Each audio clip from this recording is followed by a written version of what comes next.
चलिए सभी लोगों को नमस्ते। और हम लोग शुरुआत करेंगे आज के सेशन का। आप सभी लोग मेरे भाई जुड़ जाइए। और जैसा कि पता है कि हम लोग डेली बेसिस पर साइंस के लिए, इसमें आज थोड़ा सा लेट हो गया, नहीं तो ये क्लासेस जो है आपको शाम के 6:15 ही हम लाइव आते हैं, क्योंकि स्टूडियो खाली नहीं था जिसकी वजह से थोड़ा सा लेट हुआ है। लेकिन मेरे भाई अभी हम लोग शुरुआत करेंगे। आपके साथ साइंस का डिस्कशन करने में मजा आता है प्रदीप कुमार। बिल्कुल मेरे भाई, सभी लोगों को मजा आता है तो आपको भी मजा आता होगा। तो चलिए हम लोग शुरुआत करते हैं आज के क्वेश्चंस का और देखते हैं कि हमारे सामने जो क्वेश्चंस है उसको हम लोग देखेंगे। मेरे भाई हम हमेशा कहते हैं कि कभी कई बार क्या होता है कि इजी क्वेश्चंस लोग गलत करता है, जानते हुए लोग क्वेश्चंस गलत करता है। मैं आपको बताना चाहता हूं मेरे भाई कि ये क्वेश्चंस आपके सामने में दे रखा है और इसमें एक चीज आपसे बोला गया है कि क्या बोला है मेरे भाई, तो इसमें एक चीज आपको मेंशन कर दिया है, एक चीज इसमें मेंशन कर दिया है कि मानवीय आंख की अगर हम बात करते हैं, मानवीय आंख की रेटिना पर बोला गया है, हमारे आंख के रेटिना पर बोला गया है मेरे भाई। अगर हम लोग रेटिना की बात करते हैं उस पर बनने वाली जो छवि है इसके बारे में बोला गया है। तो एक बात आप जानते होंगे मेरे भाई कि अगर हम रेटिना की बात करते हैं तो उस पर छवि कैसी बनती है, तो आपको पता होगा मेरे भाई, हमारे आंख के पीछे इमेज बनता है। किधर बनता है तो कहेंगे पीछे इमेज बनता है। और हम कहेंगे इस परिस्थिति में मेरे भाई हमारे आंखों की अगर बात हो रही है, वास्तव में देखते हैं कि दोनों रे जाकर के मिलता हुआ नजर आता है, तो वास्तविक होगा और उल्टा बनता है। कैसा बनेगा मेरे भाई, तो इस क्वेश्चन का आंसर करेंगे वास्तविक होगा और उल्टा होगा। ऐसा हम इसलिए कह रहे हैं, आप इस डायग्राम को गौर से देखिए मेरे भाई कि प्रकाश अगर इस तरह से इंटर किया है तो यहां पर हमारे आंख में लेंस होता है और यहां पर देखिए कि दोनों प्रकाश जाकर के यहां पर मीट किया है और इमेज जो बना है वो कहीं ना कहीं मेरे भाई यहीं पर इसका प्रतिबिंब बन गया, यहीं पर इसका इमेज बन गया है, यहीं पर इमेज का फॉर्मेशन हो गया। तो आपको दिख रहा है ना कि एक प्रकाश ऐसे प्रकाश गई, ऐसे प्रकाश गई और प्रकाश जाने के बाद मेरे भाई इस तरह से ये टकरा गई और यहां पर वापस इस तरह से हमारा ये जाकर के मिल रही है। इसका मतलब ये दिखाई दे रहा है कि दो हमारा अपवर्तित किरण, चूंकि ये परावर्तित नहीं होगा, अपवर्तित होगा, चूंकि लेंस को आर पार कर रहा है। जब भी लेंस से प्रकाश आर पार करता है मेरे भाई तो वो अपवर्तित किरण होता है। तो ये दोनों के दोनों अपवर्तित किरण है और ये दोनों के दोनों अपवर्तित किरण दिख रहा है कि यहां पर जाकर के मेरे भाई टकरा रहा है। तो जाहिर सी बात है कि वास्तविक जो चीज दिख रहा है वो वास्तविक, जो नहीं दिखेगा वो काल्पनिक होगा। इसका मतलब है कि वास्तविक प्रतिबिंब बनेगा। तो मेरे भाई अगर आपसे कोई कहता है कि बताइए कि हमारे सामने यहां पर अगर हम बात करते हैं, मानवीय आंख की बात करते हैं, इसमें कैसा प्रतिबिंब बनेगा, तो आप एक लाइन में आप क्या कहोगे मेरे भाई, जो प्रतिबिंब हमारा बनेगा वो कैसा बनेगा। आप कहोगे कि सर इमेज जो बनेगा, हमारा जो प्रतिबिंब बनेगा वो कैसा बनेगा। देखिए इमेज की अगर हम बात करते हैं तो ये हमारा यहां पर वास्तविक बनेगा।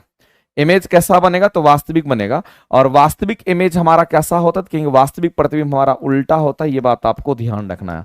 वास्तविक प्रतिबिंब हमारा कैसा होता है, क्योंकि यहां पर उल्टा होता है। पहली बात हो गया। दूसरी बात आपको ध्यान रखना है मेरे भाई कि वास्तविक प्रतिबिंब तो उल्टा आपका हो रहा है और प्रतिबिंब आपको दिख भी रहा है कहां पर बन रहा है, तो यहां पर बन रहा है। इसमें मेरे भाई और भी स्थिति पैदा हो सकती है। तो एक बात हम लोग पहले क्वेश्चंस पर चलते हैं। हम लोग यहां पर कहेंगे वास्तव में दिख रहा है तो वास्तविक होगा और वास्तविक होगा तो उल्टा होगा, क्योंकि वास्तविक के साथ हमेशा उल्टा ही आता है, दूसरा कुछ सोचना ही नहीं है। और आप आंसर करेंगे ऑप्शन नंबर सी, आपका राइट हो जाएगा। ऑप्शन नंबर सी आपके राइट हो जाएंगे मेरे भाई। और आगे हम लोग इस तरह से देखते हैं मेरे भाई कि हमारे आंख में जो लेंस होता है, हमारे आंख में जो लेंस होता है वो कैसा लेंस होता है। तो आपको ध्यान रखना है कि हमारे आंख में जो लेंस, ये जो लेंस आपको यहां पर दिख रहा है, हमारे आंख में जो ये लेंस दिख रहा है मेरे भाई, इस लेंस की अगर हम बात करते हैं तो ये लेंस हमारा उत्तल लेंस होता है। ये कैसा लेंस होता है मेरे भाई, तो उत्तल लेंस होता है। और दूसरी बात आपको ध्यान रखना है मेरे भाई कि जब हम उत्तल लेंस की यहां पर बात करते हैं, ये हमारे आंखों में उत्तल लेंस है और इस उत्तल लेंस को हम लोग यहां पर क्या कहेंगे, इसको हम लोग यहां पर कॉन्वेक्स लेंस कहते हैं। और कॉन्वेक्स लेंस तो कहेंगे ही कहेंगे, साथ ही साथ मेरे भाई इसको हम लोग यहां पर कन्वर्जिंग लेंस के नाम से भी जानते हैं। साथ ही साथ मेरे भाई यहां पर इसको हम लोग कन्वर्जिंग लेंस भी कहेंगे, ये बात आपको ध्यान रखना है। और दूसरी सबसे अहम बात यह है मेरे भाई कि हमारे इस लेंस से, अगर हमारा ये लेंस, आंखों का जो लेंस हमारा जुड़ा हुआ रहता है, उसको हम लोग क्या कहते हैं, तो सिलेरी मसल्स कहते हैं। ये वाला जो पोर्शन होता है मेरे भाई, इसको सिलेरी मसल्स कहते हैं। यहां पे सिलेरी मसल्स होता है, इस बात को आप ध्यान रखेंगे। कई बार ये क्वेश्चन पूछा गया है कि हमारे आंखों में जो लेंस होता है वह किसके द्वारा एडजस्ट होता है मेरे भाई, तो आप कहेंगे वो सिलेरी मसल्स के द्वारा। ये जो ब्लैक कलर का आपको दिख रहा होगा, इसको हम लोग क्या कहते थे, इसको हम लोग यहां पर सिलेरी मसल्स के नाम से जानते हैं। इसको हम लोग किसके नाम से जानते हैं मेरे भाई? तो सिलेरी मसल्स के द्वारा जानते हैं। और एक बात ध्यान रखिएगा, जो सिलेरी मसल्स होता है मेरे भाई, ये फोकस दूरी को घटाता बढ़ाता है। सिलेरी मसल्स हमारा कॉन्ट्रैक्ट करेगा, एक्सपांड करता है, तो सिलेरी मसल्स के कारण ही हम कहते हैं कि लेंस की फोकस दूरी घटती और बढ़ती है। लेंस की जो फोकस दूरी होगी मेरे भाई, लेंस की अगर फोकस दूरी की अगर हम बात करते हैं, तो लेंस की जो फोकस दूरी की अगर हम बात करेंगे मेरे भाई, तो लेंस की फोकस दूरी मेरे भाई या तो बढ़ेगी या फिर हमारा क्या होगा कहेंगे यहाँ पर घटती है। तो आपको एक बात ध्यान रखना है कि अगर हम यहाँ पर बात करते हैं किसका, हम सिलेरी मसल्स की अगर बात करते हैं, तो ऐसे केस में या तो लेंस की दूरी बढ़ेगी या तो लेंस की फोकस दूरी घटेगी। ये सिलेरी मसल्स होता है। और सिलेरी मसल्स की अगर हम बात करते हैं, तो ये मेरे भाई एक्सपैंड और कॉन्ट्रैक्ट करता है, दो तरह का इसमें हमारा ये चीज होते रहता है। इसके जस्ट आगे में आप देखते होंगे मेरे भाई, जिसको हम लोग आइरिस कहते हैं, इसके जस्ट आगे में आप देखते होंगे कि ये हमारा आइरिस होता है। इस कलर से हम आपको दिखा भी देते हैं। एक्चुअली में ये वाला जो कलर आप देखते होंगे मेरे भाई, तो इसको हम लोग यहाँ पर क्या कहेंगे, तो इसको हम लोग यहाँ पे आइरिस कहते हैं। ये क्या है मेरे भाई, तो कहेंगे ये हमारा यहाँ पर आइरिस होता है। और एक बात ध्यान रखना, आइरिस का जो मेन फंक्शन होता है वो क्या होता है, क्योंकि आइरिस की अगर हम बात करते हैं, तो ये प्रकाश की तीव्रता को क्या करता है मेरे भाई, तो कंट्रोल करता है। इस बात को आप ध्यान रखेंगे। ये प्रकाश की तीव्रता की अगर हम बात करते हैं, तो जो प्रकाश की तीव्रता होती है मेरे भाई, प्रकाश की तीव्रता को क्या करता है, तो ये यहाँ पर कंट्रोल करने का काम करता है। ये बात आपको ध्यान रखना है। और साथ ही साथ मेरे भाई और भी बातें आपको ध्यान रखनी है। इस आइरिस के कलर की अगर बात करते हैं, तो ये आइरिस मेरे भाई कितने कलर का होगा, तो कहेंगे ये हमारा एक तो ब्लू होता है, फिर हमारा कैसा होगा मेरे भाई, तो ब्लैक होगा, फिर हमारा कैसा होगा, तो कहेंगे यहां पर हमारा ब्राउन होता है। ये सारी बातें आपको एकदम याद रहने चाहिए, क्योंकि क्वेश्चंस कई बार पूछता है। दूसरी बात, इसी आइरिस को परिताड़िका कहते हैं। इसी को हम लोग हिंदी में क्या बोलते हैं मेरे भाई, तो इसी को हम लोग हिंदी में परिताड़िका कहते हैं। ये सारे पॉइंट्स आपको एकदम समझ में आना चाहिए। दूसरी बात मैं आपसे बताना चाहता हूं आपको मेरे भाई, कि इस लेंस के अंदर में क्या होता है, कुछ द्रव पदार्थ यहां पर भरे हुए रहते हैं। और जो द्रव पदार्थ हमारे इसमें भरे हुए हमारे आंखों में, उस द्रव पदार्थ की अगर हम बात करेंगे मेरे भाई, तो यह द्रव पदार्थ हमारा एक्वस ह्यूमर कहलाता है। इसके अंदर जो द्रव पदार्थ हमारा होगा, हम कहेंगे इसके अंदर जो हमारा यहां पर लिक्विड होता है, हमारे यहां जो लिक्विड होता है, यहां जो हमारा द्रव पदार्थ होता है, हमारा क्या होगा, तो कहेंगे यहां पर इस द्रव पदार्थ को हम लोग एक्वस ह्यूमर के नाम से जानते हैं। इसको क्या कहते हैं मेरे भाई, तो इसको हम लोग एक्वस ह्यूमर के नाम से जानते हैं। ये बात आपको ध्यान रखना, ये एक्वस ह्यूमर कहलाता है। अब दूसरे तरीके से आपको एक बात और सोचना है मेरे भाई, कि इस हमारे आंख के अंदर यहां वाला जो अंदर वाला जो पीछे वाला भाग होता है, अगर हम इसकी अगर बात करते हैं मेरे भाई, तो ये हमारे आंख का पीछे वाला हिस्सा होता है। और इसके अंदर हम कहेंगे कि हमारा विट्रस ह्यूमर होता है। इसमें कैसा ह्यूमर होगा, कि यहाँ पर विट्रस ह्यूमर होता है। ये बात आपको ध्यान रखना है। और अगर एक्वस ह्यूमर या विट्रस ह्यूमर की बात करते हैं, तो ये प्रकाश का क्या करता है मेरे भाई, अपवर्तन कराता है। और दूसरी बात, हमारे आंखों को ड्राई होने से बचाता है। एक बात और आपको ध्यान रखना पड़ेगा मेरे भाई, हमारे आंख की अगर हम बात हो रही है, तो यहां पर एक चीज और ध्यान रखना है कि ये तो विट्रस ह्यूमर हो गया, ये हमारा एक्वस ह्यूमर हो गया। सबसे ऊपरी परत जो होती है उसको कॉर्निया कहते हैं। आप गौर से देखिए मेरे भाई, कि यहां वाला जो पार्ट ऐसे करके दिख रहा होगा, इसी को कॉर्निया कहते हैं। सबसे आगे वाला जो परत होता है, इसको हम लोग क्या कहेंगे, तो ये वाला ग्रीन कलर का, तो इसको हम लोग यहां पर कॉर्निया कहते हैं। ये हमारा क्या होगा मेरे भाई, तो इसको हम लोग यहां पर कॉर्निया के नाम से जानते हैं। ये बात आपको ध्यान रखना है, ये हमारा कॉर्निया कहलाता है। आगे और इसके यहां पर मेरे भाई प्यूपिल भी होता है। प्यूपिल की अगर बात करते हैं, तो प्यूपिल हम कहेंगे कि सिर्फ ब्लैक कलर का होता है, वो प्रकाश का सिर्फ मार्ग देता है।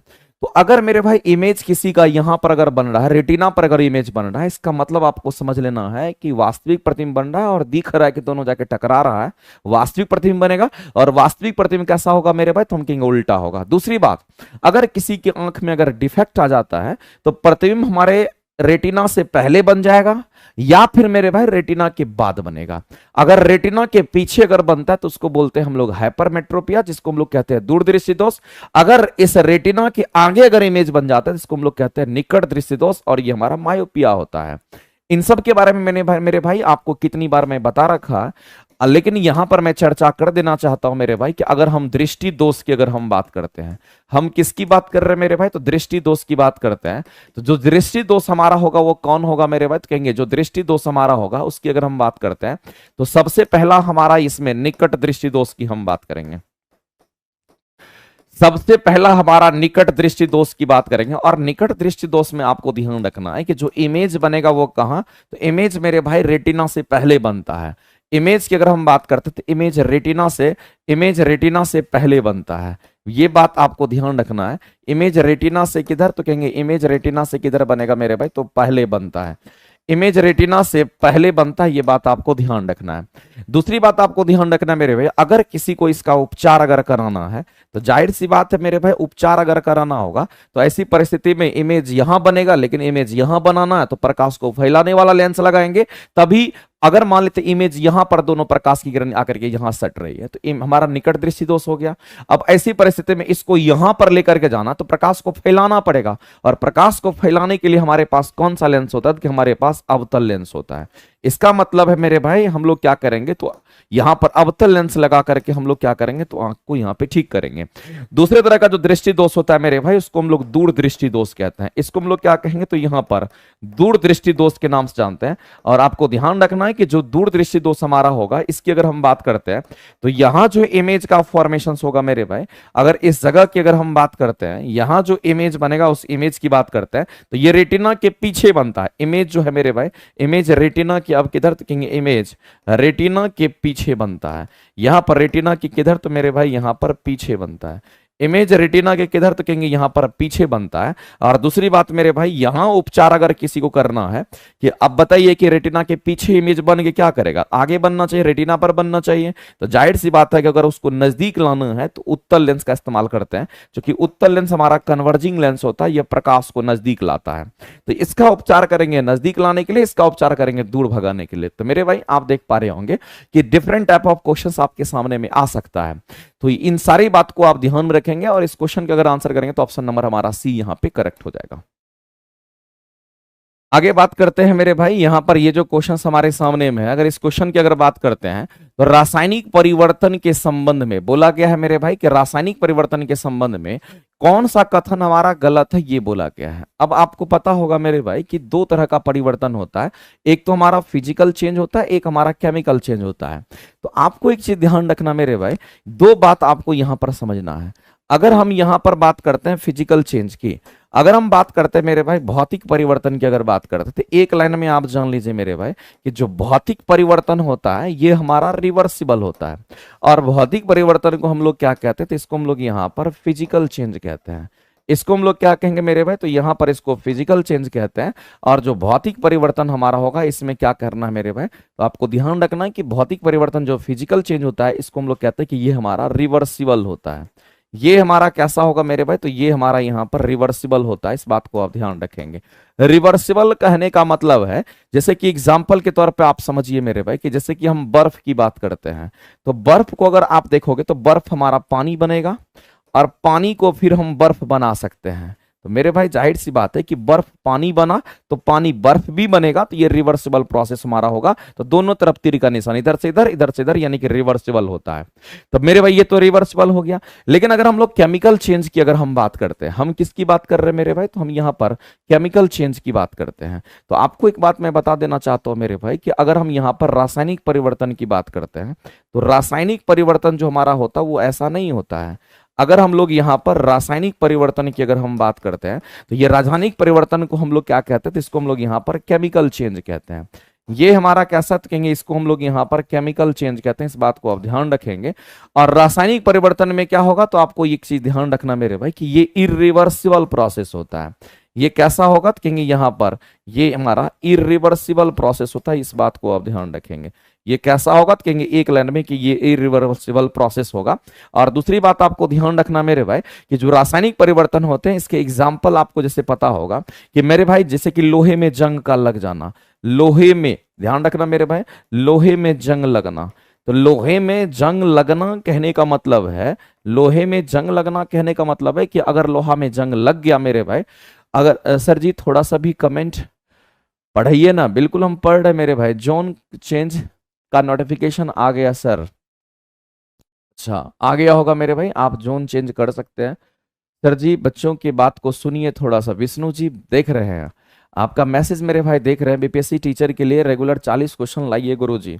बिल्कुल मेरे भाई, लेकिन अगस्त के फर्स्ट वीक से आपका स्टार्ट होगा। 40 क्वेश्चन आपका जैसे चलता था उसी तरीके से आपका 40 क्वेश्चन चलता रहेगा।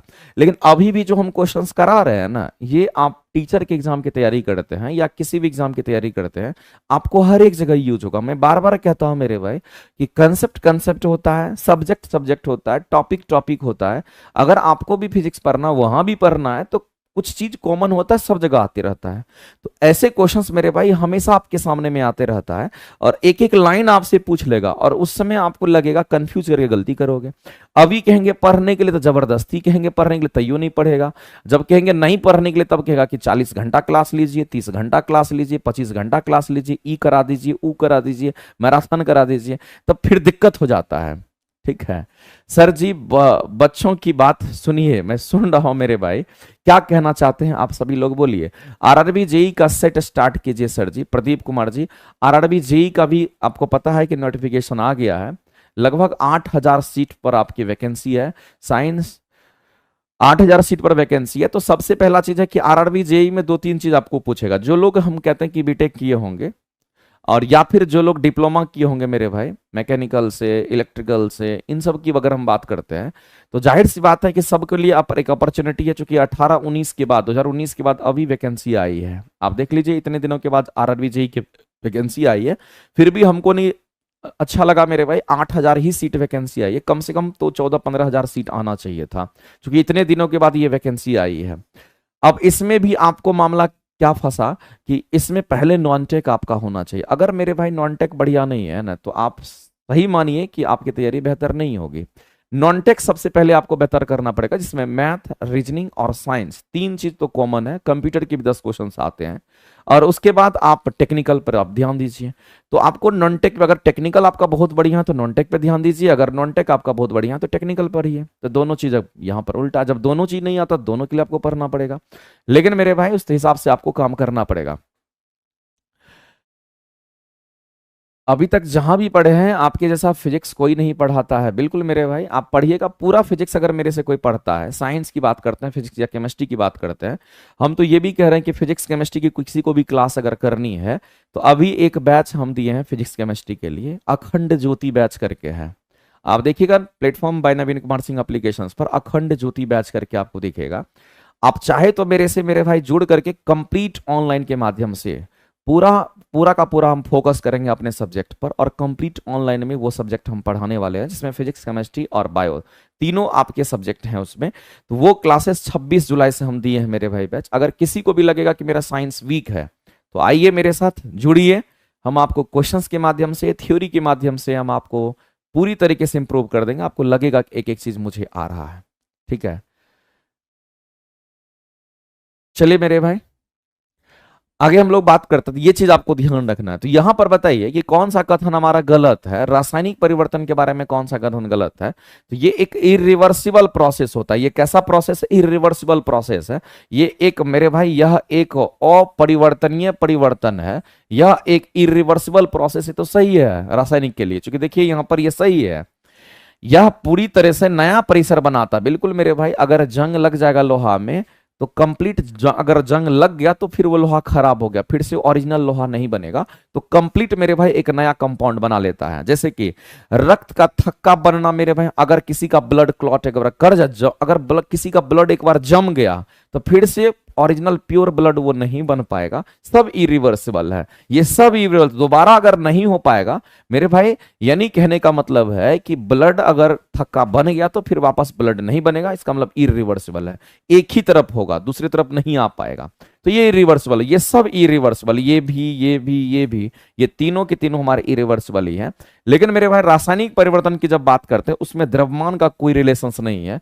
यहां पर कह रहा है कि हाँ सॉरी, यहां पर आपको कह रहा है कि जब हम लोग इसकी बात करते हैं, तो एक चीज आपको ध्यान रखना है कि द्रव्यमान में कोई परिवर्तन कह रहा है कि नहीं होता है। मैं कहना चाहता हूं मेरे भाई कि स्टेटमेंट गलत है, और गलत अगर है तो यही आंसर करेंगे। तो एक क्वेश्चन मेरे भाई पूछता, मैं आपको बता देना चाहता हूं कि लोहे में जंग लगता है, तो लोहे में जंग लगा तो रासायनिक परिवर्तन हो गया। अब लोहे में अगर जंग लग गया तो ऑक्साइड, लेयर ऑफ ऑक्साइड का लेयर उस पर परत आकर के जम जाएगा।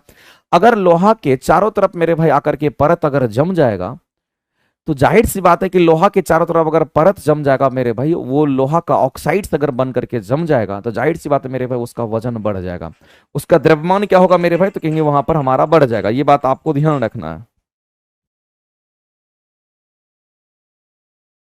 आगे चलते हैं मेरे भाई, अगला क्वेश्चन हम लोग देखते हैं। और अगला क्वेश्चन हमारा क्या कहता है कि एक फुटबॉल जब जमीन पर गिरता है, मेरे भाई सीरियसली यहां पर आपको देखना पड़ेगा। क्वेश्चन कह रहा है कि एक फुटबॉल की हम बात करते हैं और एक फुटबॉल की बात कही जा रही है जब जमीन पर गिरता है। मेरे भाई जब फुटबॉल जमीन पर गिरता है वह उछलता है, तो यह उछलता क्यों है, आपसे ये पूछा गया है। अब जाहिर सी बात है मेरे भाई, क्या वो खोखला होगा तो उछलेगा, क्या वो रबड़ से बना हुआ होता है, क्या वह बहुत हल्का होता है और वायु के प्रतिरोध को दूर करने में सक्षम होता है, क्या वह अपने प्रत्यास्था गुण के कारण होगा। तो मेरे भाई इस क्वेश्चन का आंसर करेंगे ऑप्शन नंबर हमारा डी करेक्ट हो जाएगा और आपके एग्जाम में पूछा गया ये क्वेश्चन है। एक बात आपको ध्यान रखना मेरे भाई, अगर हम लोग इस फुटबॉल की अगर बात करते हैं, हम किसकी बात कर रहे हैं मेरे भाई, तो हम यहाँ पर फुटबॉल की बात करते हैं।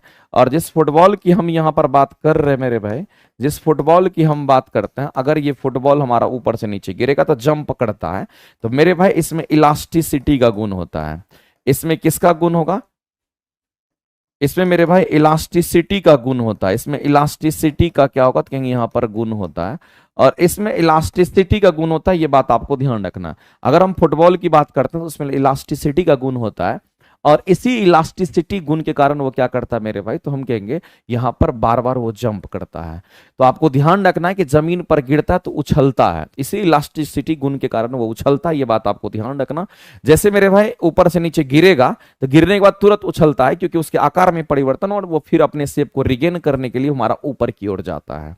तो मेरे भाई हम कहेंगे अगर कोई फुटबॉल ऊपर से नीचे गिरेगा और ऊपर जाएगा तो कहेंगे अपने शेप को रिगेन करने के लिए वो ऊपर जाता है। और चूंकि अगर शेप को रिगेन अगर कोई भी वस्तु कर लेता है तो हम उसको कहते हैं इलास्टिक बॉडी है, इसलिए हम कहते हैं कि उसमें इलास्टिसिटी का गुण हमारा होता है, इसी कारण हमारा ऐसा होता है। ऑप्शन नंबर करेंगे यहां पर डी करेक्ट हो जाएगा। अगला क्वेश्चन मेरे भाई कैटाइन से रिलेटेड है और क्वेश्चन पूछा गया कि कैटाइन कैसे बनते हैं। तो एक बात बताइए मेरे भाई, अगर कैटाइन की बात करता है कैसे बनता है, तो आपको एक चीज ध्यान रखना, कैटाइन और एनायन दो टर्म है। तो मेरे भाई अगर हम यहां पर कैटाइन की अगर हम बात करते हैं तो आपको ध्यान रखना है कि जो हमारा कैटाइन होता है इसको हम लोग किससे इंडिकेट करते हैं, तो नेगेटिव से। और अगर हम बात करते हैं मेरे भाई यहां पर एनायन की हम बात करते हैं, यदि हम एनायन की अगर हम बात करते हैं तो एनायन को किससे इंडिकेट करेंगे, तो हम कहेंगे इसको पॉजिटिव से। आपको एक बात ध्यान रखना मेरे भाई कि कैटाइन और एनायन की अगर हम बात करते हैं तो यहां पर एक चीज है मेरे भाई कि अगर हम कैटाइन की बात करें या एनायन की बात करें तो कैटाइन का फॉर्मेशन कब होगा, एनायन का फॉर्मेशन कब होगा, इसको जानने के लिए मेरे भाई एक बात आपको पता होना चाहिए। मैं यहां पर नोट करके आपको लिख देता हूं और ये क्वेश्चन मेरे भाई हमेशा आते रहता है। आपको ध्यान रखना मेरे भाई कि जितने भी पीरियोडिक टेबल में धातु आप देखते हैं, टोटल धातु की संख्या पीरियोडिक टेबल में कितनी है, आप सभी लोग कमेंट करके बताएंगे कि धातु के अंदर की अगर बात करते हैं मेरे भाई, तो धातु में इलेक्ट्रॉन त्यागने की प्रवृत्ति होती है। धातु की अगर हम बात करते हैं, जितने भी धातु हमारे पीरियोडिक टेबल में होते हैं, धातु में इलेक्ट्रॉन त्यागने की प्रवृत्ति होती है। इसमें इलेक्ट्रॉन त्यागने की प्रवृत्ति होती है, इसमें इलेक्ट्रॉन त्यागने की प्रवृत्ति होती है, ये बात आपको ध्यान रखना है।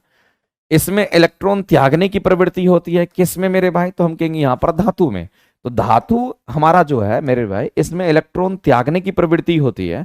और अगर इसमें इलेक्ट्रॉन को त्यागने की प्रवृत्ति होगी तो जाहिर सी बात है मेरे भाई कि यहां पर हमारा पॉजिटिव आयंस आएंगे। अगर ये हमारा कैसा आयन फॉर्म होगा मेरे भाई, तो हम कहेंगे पॉजिटिव आयंस फॉर्म हो जाएगा, पॉजिटिव आयन फॉर्म्स हो जाएगा, ये बात आपको ध्यान रखना, पॉजिटिव आयंस फॉर्म हो जाएगा। अगर कोई एलिमेंट मान लेते हैं हमारे पास यहां पर है, हम एग्जांपल के तौर पे आपको बताना चाहते हैं कि जैसे सोडियम है और सोडियम का हम कहते हैं कि परमाणु संख्या कितना, तो हम कहेंगे 11। और जितने परमाणु संख्या उतने ही प्रोटॉनों की संख्या, उतने इलेक्ट्रॉनों की संख्या होगी जब ये हमारा स्टेबल होता है, जब हम कहेंगे कि उदासीन होता है। अभी उदासीन स्थिति में हमारा है, हम कहेंगे 11 हमारा होगा। अब अगर कहता है मेरे भाई कि 11 को इलेक्ट्रॉन है, तो आपको यहां पर कह रहा है कि इलेक्ट्रॉन त्यागने की प्रवृत्ति, चूंकि ये तो धातु है हमारा, सोडियम धातु होता है, इसमें इलेक्ट्रॉन त्यागने की प्रवृत्ति होती है। तो मेरे भाई अगर मान लेते कि इसमें Na+ अगर लिख दिया जाए तो जाहिर सी बात है अब इसमें इलेक्ट्रॉनों की संख्या 10 बचेगी, ना कि 9 बचेगी। परमाणु संख्या अभी भी इसका 11 है, परमाणु संख्या में कोई परिवर्तन नहीं होगा, इसके प्रोटॉन की संख्या में कोई परिवर्तन नहीं होगा, इलेक्ट्रॉन में परिवर्तन हो जाता है। पहले इलेक्ट्रॉन 11 था, अब इलेक्ट्रॉन कितने, तो 10 हो जाएंगे मेरे भाई। तो ये +1 है, इसका मतलब 1 इलेक्ट्रॉन की कमी है। अगर 2+ होता, 2 इलेक्ट्रॉन की कमी होती। तो आपको ध्यान रखना है कि धातु में इलेक्ट्रॉन त्यागने की जो प्रवृत्ति होती है, इसका मतलब वो पॉजिटिव आयंस फॉर्म करेगा, और जब पॉजिटिव आयन फॉर्म करेगा तो इसी पॉजिटिव आयंस को हम लोग कैटायन कहते हैं। इसी पॉजिटिव आयंस को इसी पॉजिटिव आयंस को हम लोग क्या बोलते हैं मेरे भाई, तो यहां पर हम लोग क्या कहेंगे, तो यहां पर इलेक्ट्रॉन कैटायन मतलब यहां पर प्लस करिए, सॉरी मेरे भाई, यहां पर कैटायन में आप क्या करिए तो इसको प्लस कर लीजिए, प्लस कीजिए और एनायन में आप इसको माइनस कर लीजिए। सॉरी मेरे भाई, यहां पर आप प्लस और माइनस इसको जरूर ध्यान में रखिएगा, ये आपका नेगेटिव हो जाएगा। तो मेरे भाई धातु में इलेक्ट्रॉन को त्यागने की प्रवृत्ति होती है, तो ये पॉजिटिव आयन से, इसका मतलब कैटायन का फॉर्मेशन हो गया। तो हम कहेंगे यहां पर इलेक्ट्रॉन के निकलने से ऐसा होगा। किसके वजह से होगा मेरे भाई? तो इलेक्ट्रॉन के निकलने से कैटायन का फॉर्मेशन होगा, और जब इलेक्ट्रॉन निकलता है तो उस पर पॉजिटिव आयंस आता है, उसी को हम लोग कहते हैं। और ऐसा मेरे भाई धातु में होता है, लेकिन अधातु में उल्टा होता है। अधातु में क्या होता है? इलेक्ट्रॉन ग्रहण करने की प्रवृत्ति होती है। अगर कोई भी एलिमेंट अगर इलेक्ट्रॉन को ग्रहण करता है तो मेरे भाई जितने इलेक्ट्रॉन का ग्रहण करेगा उतना उस पर नेगेटिव आयंस होगा। और नेगेटिव आयंस कहने का मतलब उसमें इलेक्ट्रॉन ऐड हो रहा है, उसमें इलेक्ट्रॉन जुट रहा है।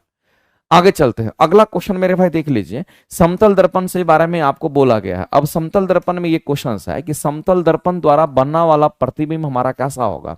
तो मेरे भाई हम सभी लोग जानते हैं कि समतल दर्पण की जब बात आती है तो यहां पर एक प्लेन मिरर आपको दिख रहा होगा। ये कहीं ना कहीं मेरे भाई यहां पर क्या तो कहेंगे एक समतल दर्पण ही है, जैसा कि आपको यहां पर दिख रहा होगा। ये हमारा कैसा दर्पण है? तो कहेंगे ये यहां पर जो आपको दिख रहा होगा एक मिरर, ये हमारा समतल दर्पण है। इसको हम लोग क्या कहेंगे मेरे भाई? तो इसको हम लोग यहाँ पर समतल दर्पण कहते हैं। ये हमारा समतल दर्पण होगा। और समतल दर्पण की अगर हम बात करते हैं मेरे भाई, तो इसका इधर की तरफ पेंट किया हुआ साइड है। ये कैसा साइड है मेरे भाई? तो इधर इसमें पेंट किया हुआ साइड हमारा है, ये पेंट किया हुआ साइड है। अब ये कैसा मिरर है? तो इसको हम लोग यहाँ पर प्लेन मिरर कहते हैं। ये कैसा मिरर है मेरे भाई? तो इसको हम लोग यहाँ पर प्लेन मिरर कहते हैं। और प्लेन मिरर को हम लोग क्या कहेंगे? तो इसको हम लोग यहाँ पर समतल दर्पण कहेंगे। प्लेन मिरर को हम लोग क्या कहेंगे? तो इसको हम लोग यहाँ पर समतल दर्पण कहेंगे। अब मामला क्या है मेरे भाई कि अगर किसी भी वस्तु का प्रतिबिंब अगर बनाना है, जैसे कि मान लेते कि यहाँ पर हमारा ये वस्तु है, इस तरह से दिखाया कि ये हमारा वस्तु है, ये ऑब्जेक्ट यानी कि वस्तु है। तो आपको ध्यान रखना मेरे भाई कि जितना दूरी पर यहां से लेकर के यहां तक अगर x दूरी है, तो जाहिर सी बात है कि मेरे भाई प्रतिबिंब भी हमारा इतनी ही दूरी पर बनेगा और ये भी x होगा। और अगर हम कहेंगे कि अगर हमारा वस्तु उतना बड़ा है तो प्रतिबिंब भी उतना ही बड़ा बनेगा, ये बात आपको ध्यान रखना है। तो आप गौर से देखिए मेरे भाई कि हमारा प्रतिबिंब दर्पण के पीछे बना है। तो आप यहां से कह सकते हो कि अगर हम प्रतिबिंब की अगर हम बात करते हैं, दिख रहा है प्रतिबिंब हमारा किधर बना है, तो कहेंगे यहां पर दर्पण के पीछे बना है। ये दर्पण के पीछे हमारा प्रतिबिंब बना। अगर मेरे भाई दर्पण के पीछे प्रतिबिंब बनता है तो याद रखना कि दर्पण के पीछे जब भी आपको बोलेगा प्रतिबिंब बनता है तो याद रखना ये काल्पनिक होगा। ये कैसा प्रतिबिंब होगा मेरे भाई? तो काल्पनिक होगा। और अगर कोई काल्पनिक प्रतिबिंब होता है तो मेरे भाई हम कहते हैं एक लाइन में कि वह सीधा प्रतिबिंब बनता है। काल्पनिक प्रतिबिंब हमारा कैसा प्रतिबिंब? कहेंगे ये सीधा प्रतिबिंब होगा। और दूसरी बात आपको ध्यान रखना है मेरे भाई, सेकंड पॉइंट की अगर हम बात करते हैं इससे समतल दर्पण से, तो इसमें पार्श्व उल्टा प्रतिबिंब बनता है। इसमें कैसा प्रतिबिंब बनता है? तो कहेंगे यहां पर पार्श्व उल्टा प्रतिबिंब का निर्माण होता है। पार्श्व उल्टा प्रतिबिंब कहने का मतलब है कि दायां हाथ बायां दिखेगा और बायां हाथ मेरे भाई दाहिना दिखता है, उसको हम लोग पार्श्व उल्टा प्रतिबिंब कहते हैं।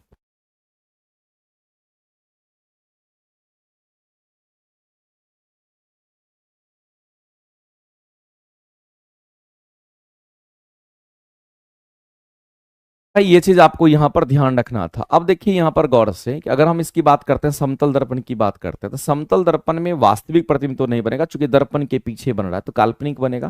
तो आप ऑप्शन एलिमिनेशन मेरे भाई कर सकते हो, तो ये ऑप्शन आपका नहीं होगा।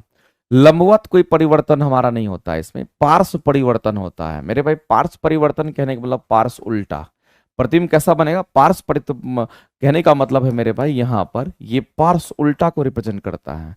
पार्श्व परिवर्तन कहने का मतलब है मेरे भाई पार्श्व उल्टा प्रतिबिंब का निर्माण होता है।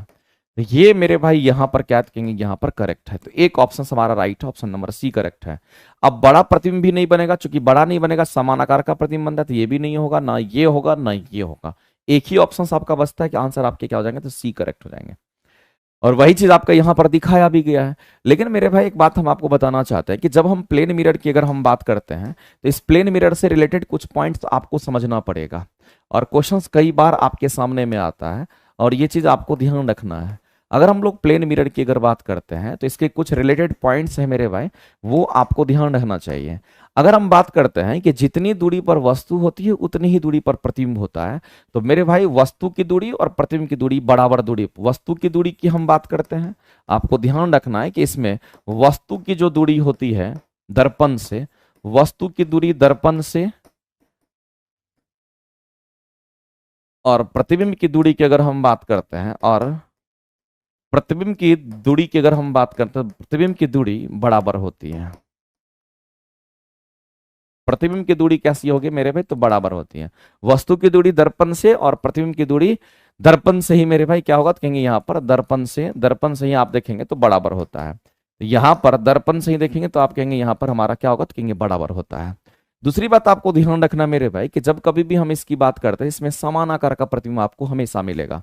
तो आपको ये चीज भी ध्यान रखना है कि इसमें हमेशा ही समान आकार का प्रतिबिंब मिलता है। हमेशा कैसा प्रतिबिंब मिलेगा, तो कहेंगे हमेशा समान आकार का प्रतिबिंब मिलता है। ये बात आपको ध्यान रखना, हमेशा समान आकार का, हमेशा समान आकार का प्रतिबिंब बनेगा। ये लाइन मेरे भाई एक लाइन में आप ध्यान रखेंगे, हमेशा समान आकार का प्रतिबिंब बनता है। ये बात आपको ध्यान रखना है।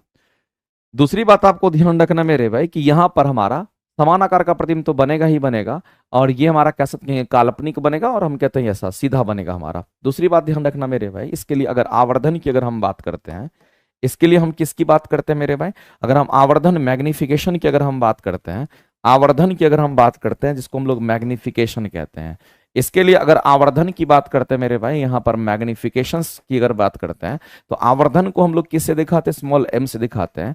और आपको ध्यान रखना है कि अगर समान आकार का प्रतिबिंब अगर बन रहा है तो इसके लिए आवर्धन की वैल्यू कितनी होगी मेरे भाई, तो 1 के बराबर हो जाएगा। आवर्धन की वैल्यू कितनी होगी, तो यहाँ पर 1 के हमारा बराबर हो जाता है, क्योंकि मेरे भाई समान आकार का प्रतिबिंब देता है। आगे चलते हैं, यदि हम दिए गए बल के क्षेत्रफल को बढ़ाते हैं, मेरे भाई अगला क्वेश्चन आपके सामने में है, यदि हम किसी दिए गए बल के क्षेत्रफल को क्या करते हैं, तो मेरे भाई यहां पर बढ़ाते हैं, तो इससे दाब हमारा प्रति इकाई क्षेत्रफल पर क्या होगा।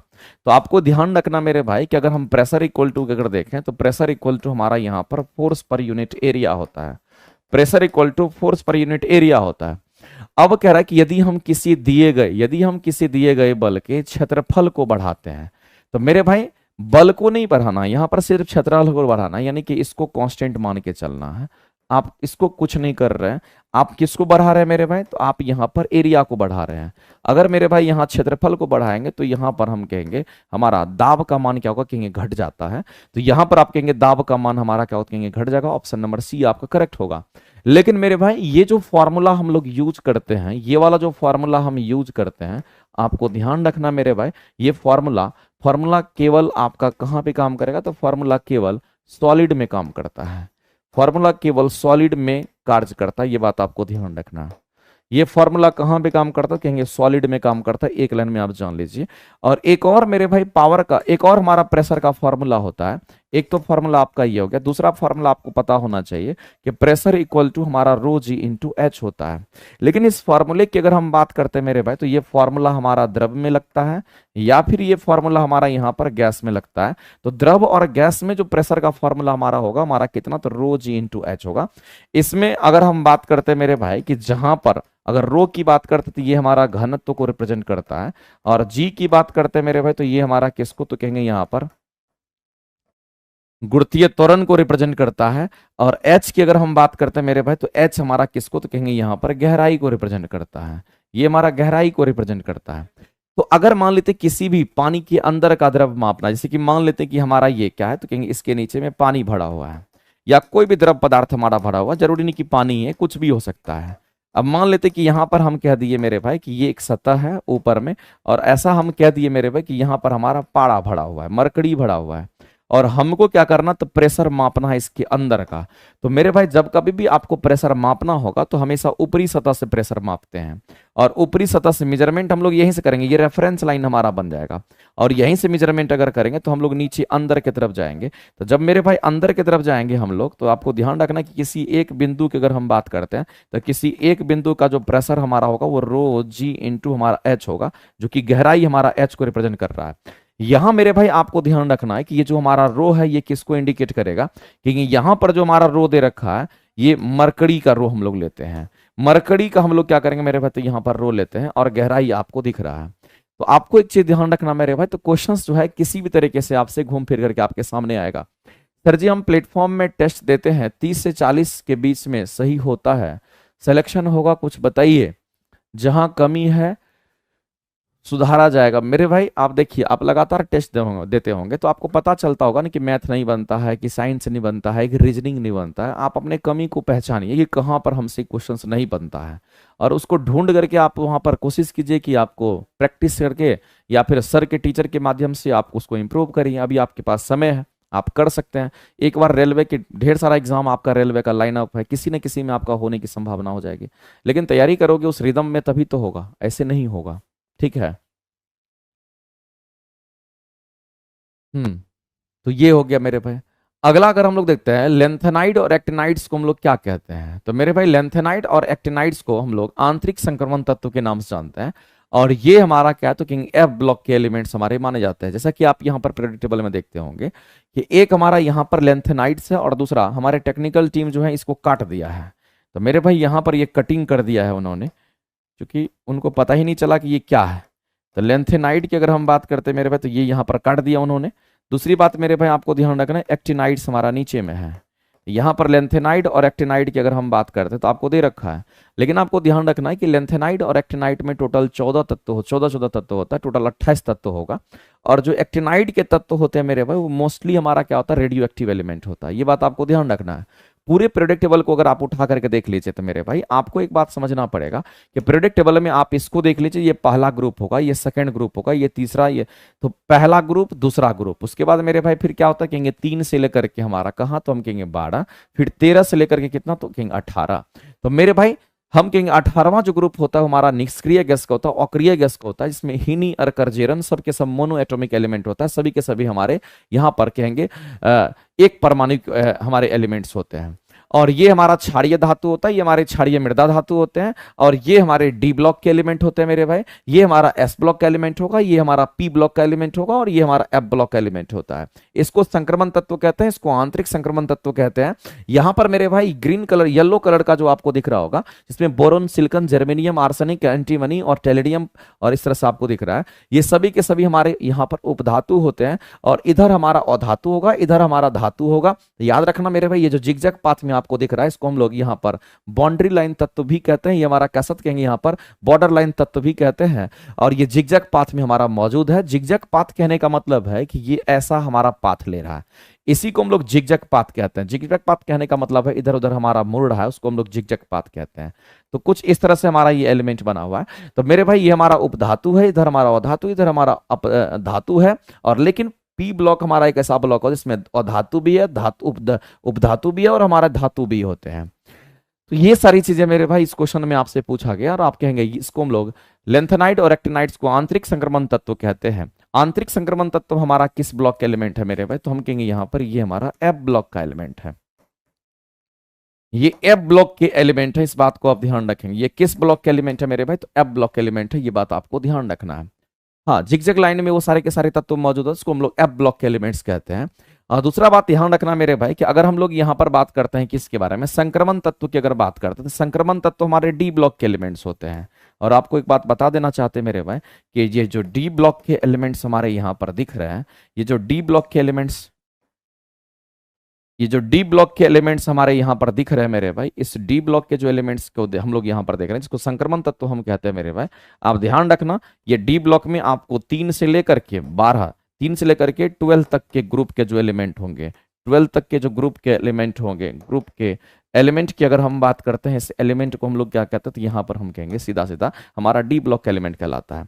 और अक्रिय गैस की अगर हम बात करते तो मेरे भाई ये हमारा अक्रिय गैस होगा। और हमने आपको बोला था कि अक्रिय गैस कहने वाला जिसका अष्टक कंप्लीट होता है, अक्रिय गैस की अगर हम बात करते हैं, इनके अष्टक की अगर हम बात करते हैं मेरे भाई, तो इनका अष्टक कंप्लीट होता है। अक्रिय गैस का क्या कंप्लीट होता है, कहेंगे यहाँ पर अष्टक कंप्लीट होता है। और अगर मेरे भाई इसका अष्टक कंप्लीट होगा तो जाहिर सी बात है कि ये रिएक्शन में भाग नहीं लेता है, ये हमारा लिस्ट रिएक्टिव होता है, नॉन रिएक्टिव एलिमेंट है। ये हमारे कैसे होंगे मेरे भाई, हम कहेंगे ये हमारा यहाँ पर नॉन रिएक्टिव एलिमेंट्स होगा, ये हमारा यहाँ पर नॉन रिएक्टिव एलिमेंट होगा। ये बात आपको ध्यान रखना है। और दूसरी बात आपको ध्यान रखना मेरे भाई कि अष्टक अक्रिय गैस हमारे अगर नॉन रिएक्टिव एलिमेंट होंगे, तो एक चीज और बताना चाहते हैं मेरे भाई कि ये हमारा एक परमाणुविक होता है। ये हमारा कैसा होगा मेरे भाई, तो हम कहेंगे यहाँ पर एक परमाणुविक हमारा होता है, एक परमाणुविक होता है, इस बात को आप ध्यान रखेंगे। ये हमारा मोनो एटॉमिक एलिमेंट्स होते हैं। इसको हम लोग क्या कहते थे, इसको हम लोग यहाँ पर मोनो एटॉमिक एलिमेंट के नाम से जानते हैं। ये हमारा कंप्लीट रूप से यहाँ पर मोनो एटॉमिक एलिमेंट होता है, जिसको एक परमाणुविक तत्व के नाम से हम लोग जानते हैं। ये सारा चीज आपको ध्यान रखना पड़ेगा, छोटा छोटा पॉइंट है मेरे भाई, लेकिन आपको समझ करके ध्यान में रखना पड़ेगा। ठीक है। आगे चलते हैं मेरे भाई, अगला क्वेश्चन हम लोग देखते हैं। नाभिकीय अभिक्रिया में आपको ऐसा अभिक्रिया दे रखा है और इससे बोला गया है मेरे भाई कि अल्फा कण का उत्सर्जन और बीटा कण का उत्सर्जन। एक बात आप ध्यान रखिएगा मेरे भाई, अल्फा बीटा गामा का जो उत्सर्जन होता है रेडियो एक्टिव एलिमेंट से होता है मेरे भाई। अल्फा कण की हम बात कर लें, नोट करके आप इसको लिख लीजिए, क्वेश्चन कई बार पूछता है। अल्फा कण तथा मेरे भाई हम बीटा कण की बात कर लें, तथा मेरे भाई यहां पर हम अगर गामा कण की अगर बात कर लें, तो इन तीनों कण का जो इमिशंस होता है, इन तीनों कण का जो इमिशंस होता है मेरे भाई, इन तीनों कण का जो यहाँ पर इमिशंस होता है, इमिशंस कहने का मतलब इसका जो उत्सर्जन हमारा होता है, इन तीनों कण का जो इमिशंस यानी कि उत्सर्जन होता है मेरे भाई, उस बात को आप ध्यान रखेंगे। अल्फा की बात करें, बीटा की बात करें, गामा की बात करें, तो इन तीनों कण का जो इमिशंस होता है वो हमारा कहाँ से होता है, तो याद रखना रेडियो एक्टिव एलिमेंट से होता है। इमिशन रेडियो एक्टिव एलिमेंट से होता है। इमिशन मेरे भाई किससे होगा, तो कहेंगे इमिशन यहाँ पर रेडियो एक्टिव एलिमेंट से होता है। ये किससे होगा, तो कहेंगे ये हमारे रेडियो एक्टिव एलिमेंट से होता है। इस बात को आप ध्यान रखेंगे, ये रेडियो एक्टिव एलिमेंट जो हमारे मौजूद होते हैं उससे होता है। तो रेडियो एक्टिव एलिमेंट से होता है, ये लाइन आपको ध्यान रखना है। ये कहाँ से होगा, तो रेडियो एक्टिव एलिमेंट से होगा। और दूसरी बात हम आपको बताना चाहते हैं कि जो हमारा रेडियो एक्टिव एलिमेंट होता है मेरे भाई, वो किसको कहते हैं, तो परमाणु संख्या कितनी, तो कहेंगे इसका परमाणु संख्या मेरे भाई ध्यान रखना है कि परमाणु संख्या की अगर हम बात करते हैं तो परमाणु संख्या 80 से अधिक वाले जो तत्व होते हैं, 80 से अधिक वाले सामान्यतः आप यहां पर लिख लीजिए मेरे भाई, यहां पर आप सामान्यतः क्या लीजिए, सामान्यतः परमाणु संख्या 80 से अधिक वाले तत्व हमारे रेडियो एक्टिव एलिमेंट होते हैं। तो याद रखना उससे अल्फा बीटा गामा का इमिशंस होता है। अगर इस क्वेश्चन को अगर देखना है मेरे भाई, तो इसके लिए एक डेटा और आपको ध्यान में रखना पड़ेगा। सबसे पहला डेटा यह है कि मान लेते हैं कि कोई एलिमेंट हमारा x है, इससे हमारा परमाणु संख्या a है, द्रव्यमान संख्या b है। अगर इससे मेरे भाई एक अल्फा कण का इमिशन हुआ, तो याद रखना इसके परमाणु संख्या में हमारा कितना, तो 2 घटता है। हम कहेंगे एलिमेंट चेंज कर जाएगा, एलिमेंट हमारा y हो गया। परमाणु संख्या में 2 घटेगा तो a-2 हो गया, द्रव्यमान संख्या में 4 घटेगा तो b-4 हो गया। तो मेरे भाई एक अल्फा कण के निकलने से, ये एक अल्फा कण जब निकलेगा तब हमारा ऐसा होता है। दूसरी बात आपको ध्यान रखना है कि मेरे भाई यहां पर अगर हम बात करते हैं कि कोई एक्स एलिमेंट हमारा है, परमाणु संख्या ए है, द्रव्यमान संख्या बी है, अगर इससे मेरे भाई यहां पर एक बीटा कण का अगर इमिशंस होता है, तो आपको ध्यान रखना कि फिर हम एलिमेंट चेंज हो जाएगा। मान लेते ये जड़ हुआ, तो अब हमारा परमाणु संख्या में घटेगा नहीं, परमाणु संख्या में एक जुटेगा, द्रव्यमान संख्या में कुछ नहीं होगा, कहेंगे जैसा है वैसा ही रहेगा।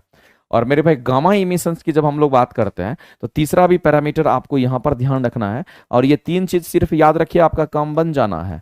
यहाँ पर ए, यहाँ पर बी। अगर मेरे भाई एक गामा की 1000 गामा, कितना भी गामा निकल ले, कोई फर्क नहीं पड़ेगा, जैसा है वैसा ही रहेगा। परमाणु संख्या द्रव्यमान संख्या में कोई अंतर नहीं होता है।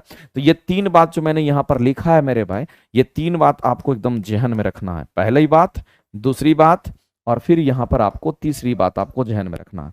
ये 3 बात ध्यान में रखिएगा तो क्वेश्चन आपके बन जाएंगे, इसमें कहीं से कोई दिक्कत नहीं है।